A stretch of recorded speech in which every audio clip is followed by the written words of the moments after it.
The whispering shadows. The night was cloaked in a thick, impenetrable darkness as our car cut through the isolated stretch of road.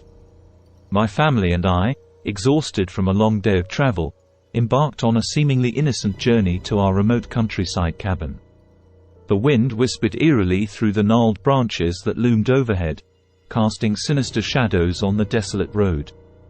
My wife, Emily, sat in the passenger seat, her knuckles turning white as she clutched onto the armrest. Little did we know that this drive would become a harrowing nightmare that would haunt us forever. The low hum of the engine was the only sound that broke the uneasy silence. As we ventured deeper into the heart of darkness, a sense of unease settled upon us. The road seemed to stretch endlessly, devoid of any signs of life. Our children, Timmy and Lily, were asleep in the backseat, unaware of the eerie atmosphere that had enveloped us. Suddenly, the headlights flickered, casting erratic beams of light into the surrounding abyss. Panic welled up inside me as the car sputtered and slowed to a halt. I cursed under my breath, my heart pounding in my chest. We were stranded in the middle of nowhere, enveloped by an impenetrable darkness. Emily's voice quivered as she said, "What do we do now? We can't just sit here." I nodded in agreement, my mind racing for a solution. I reached for my phone, hoping to call for help, but the screen remained lifeless. No signal. The isolation pressed upon us like a vice grip, suffocating our hopes for a quick rescue. With a deep breath, I stepped out of the car, the biting chill of the night air seeping into my bones. Emily joined me, her eyes wide with fear. A distant sound broke the silence, a soft, haunting melody that seemed to carry on the wind.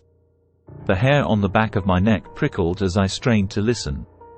It was a child's voice, singing a lullaby that sent shivers down my spine.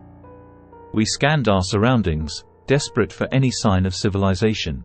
But all we saw were the foreboding silhouettes of towering trees that encroached upon the road. "We have to find the source of that sound," I whispered, my voice barely audible. Emily nodded, her face pale with trepidation.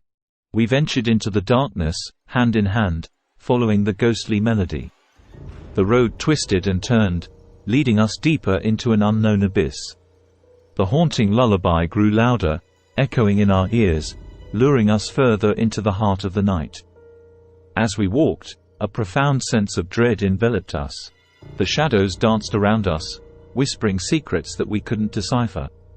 My heart pounded in my chest, each beat echoing like a drum in the stillness of the night. After what felt like an eternity, we stumbled upon a dilapidated house, a relic of a forgotten time.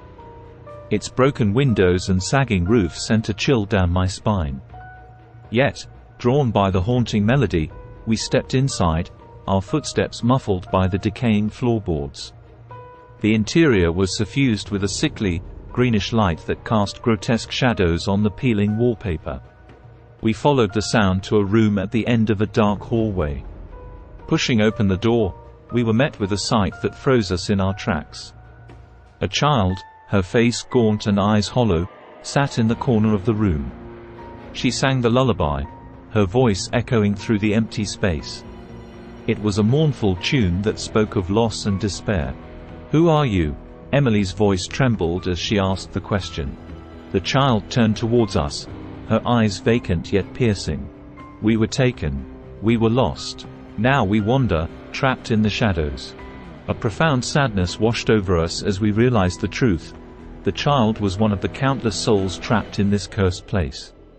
Their voices, their lullabies, echoed through the night, forever lost in this realm of darkness. In that moment, an otherworldly force surrounded us.